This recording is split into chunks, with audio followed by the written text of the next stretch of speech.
Good morning. Blessed Sunday po sa tanan. Blessed Sunday po sa tanan. Blessed Sunday po. Karon nga gabi o buntag na sa Pinas.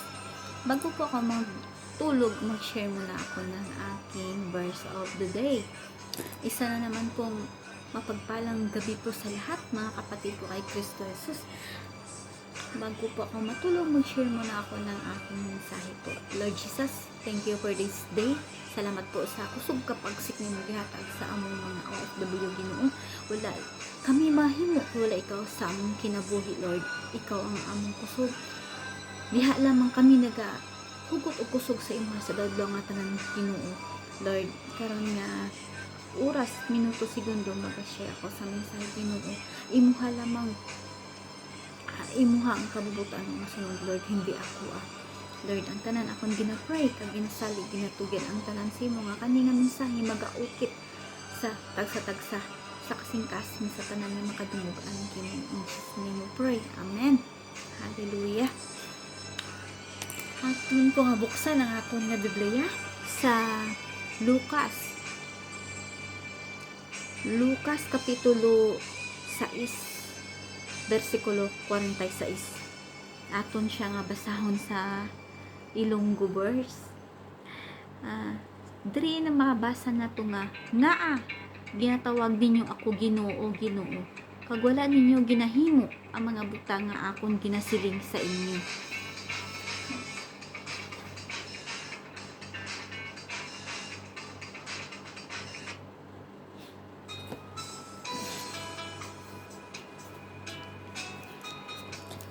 Kag aton siya nga basahon sa Lucas 6:46. Lucas kapitulo 6:40 versikulo 46 sa Tagalog para sa mga kapatiran na Tagalog na hindi makaintindi sa sinasabi kong Ilonggo verse or Bisaya. Bakit ninyo ako tinatawag ng Panginoon, Panginoon? Gayong hindi naman ninyo tinutubad ang sinasabi ko. Sabi niya dito, di ba napakaliwanag ng mensahe ng Diyos sa ating lahat? Oo nga, ba't naman tayo tumatawag ng Panginoon, Panginoon pag hindi ka naman sumusunod ng kanyang mensahe? Amen po ba? Bilang isang anak ng Diyos, lumapit ka at tumawag sa kanya, dapat sundin mo po ang kanyang mga utos, kapatid. Nagkasala mo po tayo po ay mag-repent po. Mag-surrender po tayo sa harapan ng Diyos. Taos pusong mag-surrender po. Hindi lang pong plastikan, mag-surrender po tayo. Iluhod po natin yung dalawa nating tuhod, umiyak sa harapan ng Diyos. Dahil ang Panginoon ko ay nakikinig at handang yakapin ka. Ano man pong kasalanan nagawa mo po sa harapan ng Diyos, ang Panginoon ay handang yakapin at patawarin ka, kapatid ko. Napakaganda po na mensahe o versikulo na ito. Bakit ninyo ako tinatawag Panginoon, Panginoon? Kung hindi naman ninyo tinatupad ang sinasabi ko, diba? O nga, marami tayong nagsasabing Panginoon, Diyos ko, Diyos ko. Pero hindi mo naman sinusunod yung kanyang mensahe. Nais ng Diyos na sundin natin ang kanyang mga utos. Kung kinikilala mo po ang Diyos sa buhay mo, sumunod ka po sa kanyang utos. Sumunod ka po sa kanyang mga command. Amen po ba?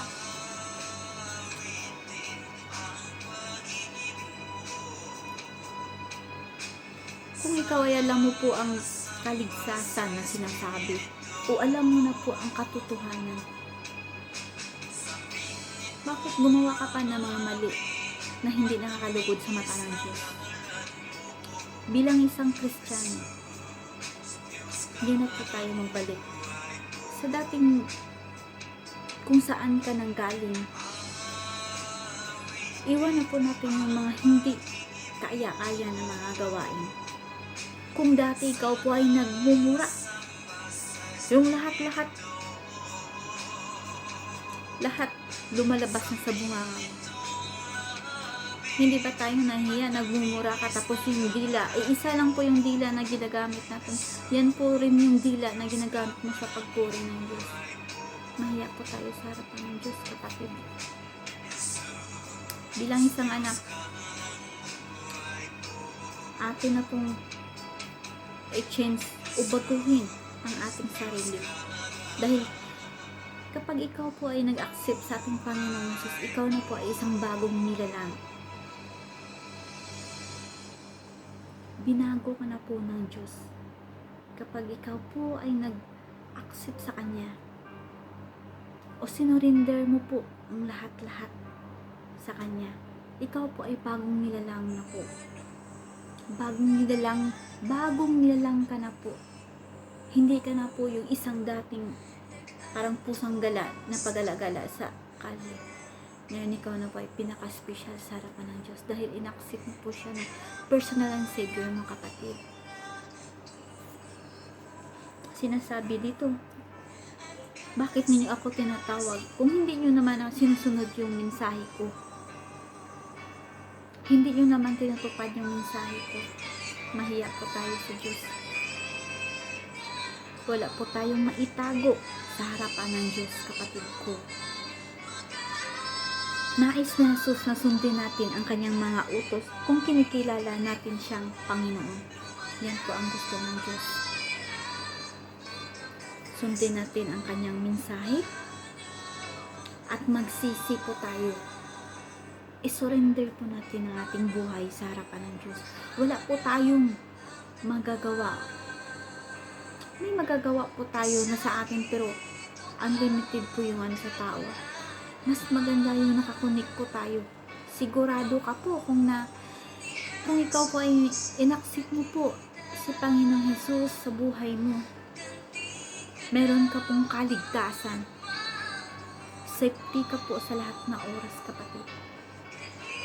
Dahil dito sa mundong ibabaw lahat ay hiram lang po natin ang ating buhay dito. Dito sa mundong ibabaw, bisita lang po tayo dito. Bisita lang po tayo dito. Meron po tayong andun sa langit, kasama natin ang Diyos. May malaking nag-antay na malaking bahay doon. Malaking kwarto para sa atin lahat.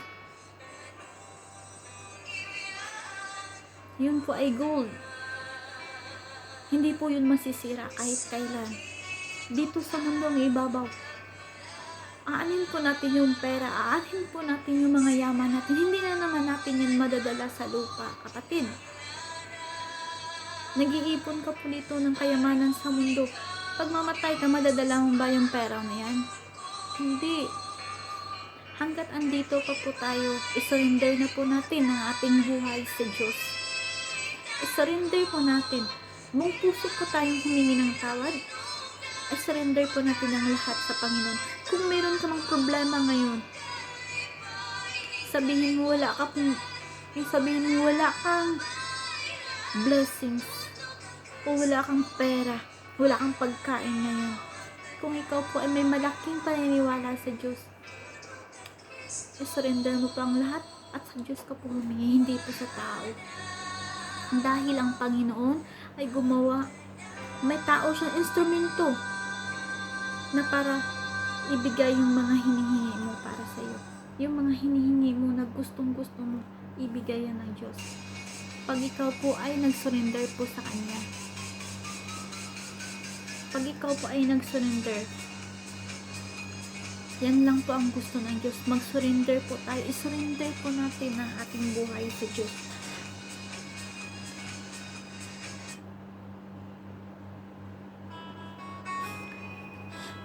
I-surrender po natin ang buhay natin sa Diyos. Magsisi po tayo sa ating mga kasalanang nagawa, mga kapatid ko. Bilang isang anak ng Diyos, mahihiya po tayo na tawag po tayo ng tawag Panginoon, Panginoon. Pero hindi naman tayo sumusunod sa Kanyang utos. Nagkasala tayo, mag-surrender po tayo. Mag-repent po tayo agad sa harapan ng Diyos. Huwag na po nating patagalin yung mali na nagawa natin. Huwag na po nating palakihin yan. Mag-surrender agad at mag-repent sa harapan ng Diyos. Iluhod mo po lahat. Dahil kung ikaw po ay isang Kristiyano, makokonsensya ka po. Makokonsensya ka. makakonsensya kung nagkamali ka, makakonsensya ka, mahihiya ka sa Panginoon, kaya mag-surrender agad. I-repent po natin. Mag-repent po tayo, mag-surrender tayo sa harapan ng Diyos. Huwag po tayong ma-pride. Dahil, ang Diyos, kapag ikaw po ay tumawag at magdasal, ang Diyos po ay nakikinig. Nakikinig po ang Diyos sa atin. Mahal na mahal po tayo ng Diyos.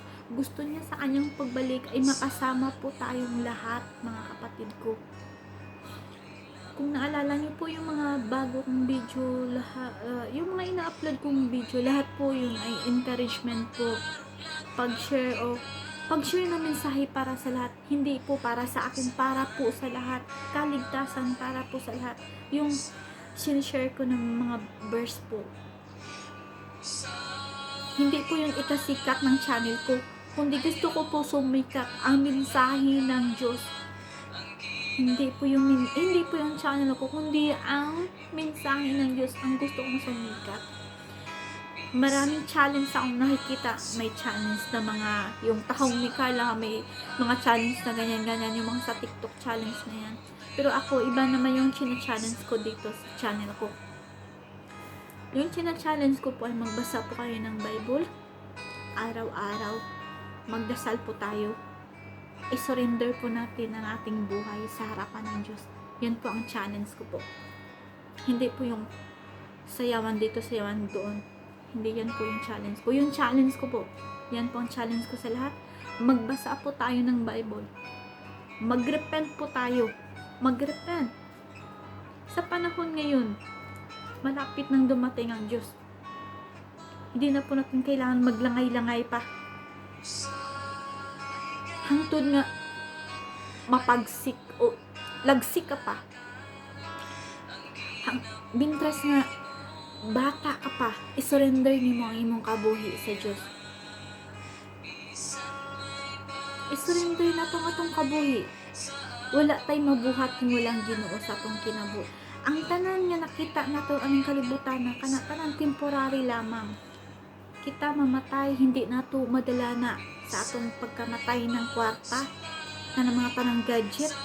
Unsa lang daghang kayo mga sinya, daghang kayo mga hindi nato madala na, kapatid. Mubalik ka sa Ginoo nga hubot-hubad. Wala po tayong maidala. Wala po tayong madala doon sa langit. Babalik po tayo sa Diyos na hubot-hubad. Wala po tayong dapat ipagmayabang dito sa mundong ibabaw. Dahil si Satan po gumagawa ng paraan. Gumagawa siya ng paraan para iligaw po tayo. Gumagawa siya ng paraan kung saan po ikaw kung ikaw po ay nagsaserve sa Panginoon. Si Satan po gumagawa siya ng butas para ikaw ay mailigaw at hindi ka na makapagbasa ng Bible. At hindi ka na po makapag-pray. Dahil kung ikaw po ay puyat, diretso ka na piyong mata. Maingon ala na yung mata, hindi na ka nakapray. Dahil puyat ka. Hindi lamang sa tinapay na bubuhay ang tao, kundi sa bawat salitang lumalabas sa bibig ng ating Panginoon Diyos. Amen. I hope na kaning akong mensahe na akong i-share karong gabi una, mga kapatid ko. I hope nga magrima, umaukit sa inyong mga dughan, mga kapatid ko. Hindi po natin ibaliwala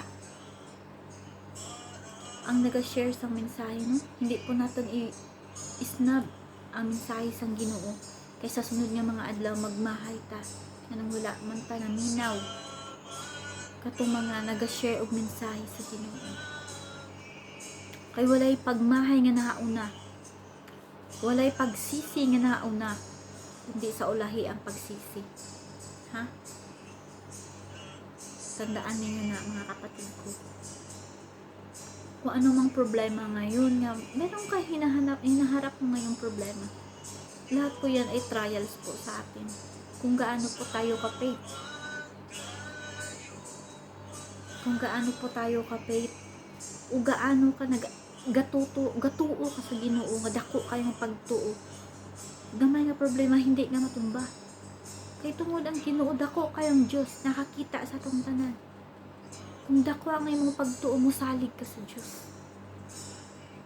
Gina-challenge ta ka mo magbasa og Bible.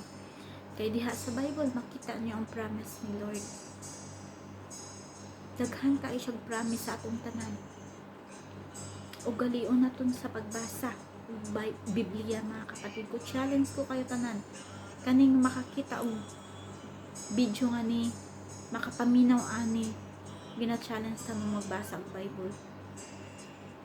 Gina-challenge ta mo sa pagbasa og Bible. Lucas 6:46. Bakit ninyo ako tinatawag Ginoo, Ginoo, Panginoon o Panginoon, gayon hindi naman nyo sinusunod ang aking mga utos?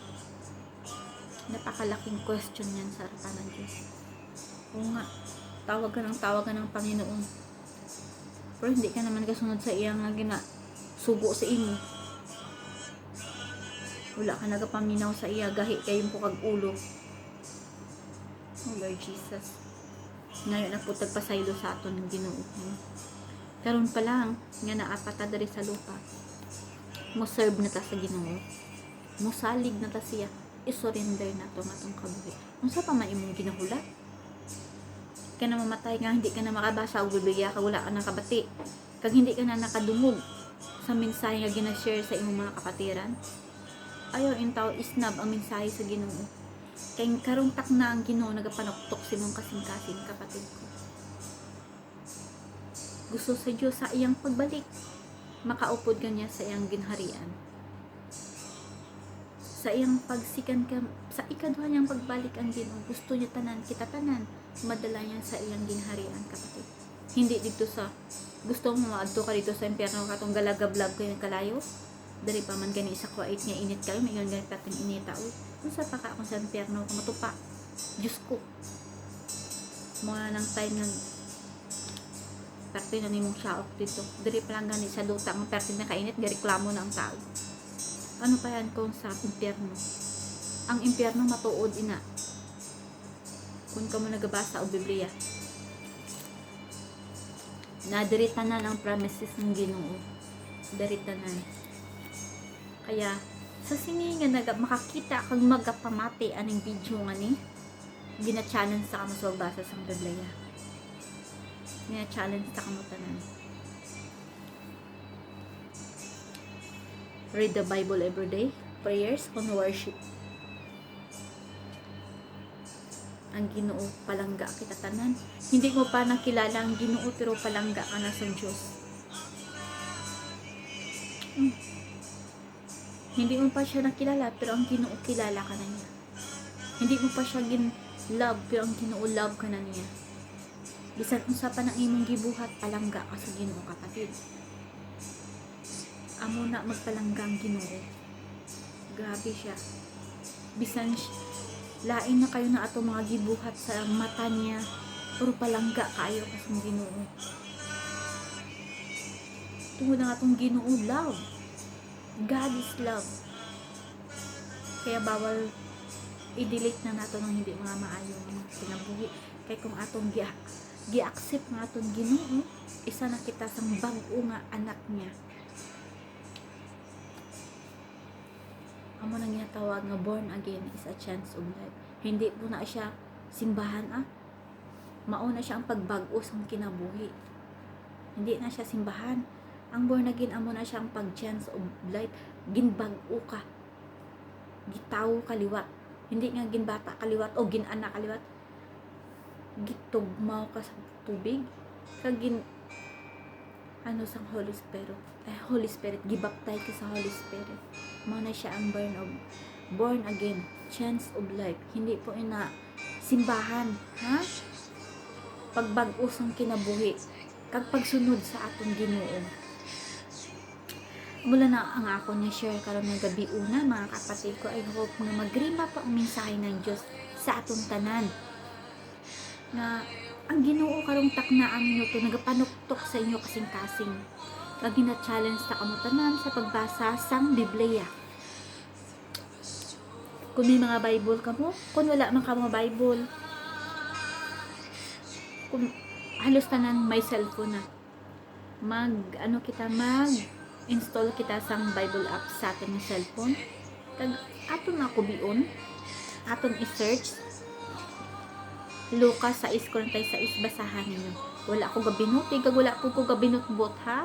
Basahan niyo na sa Biblia. Wala na ako nagidungagan.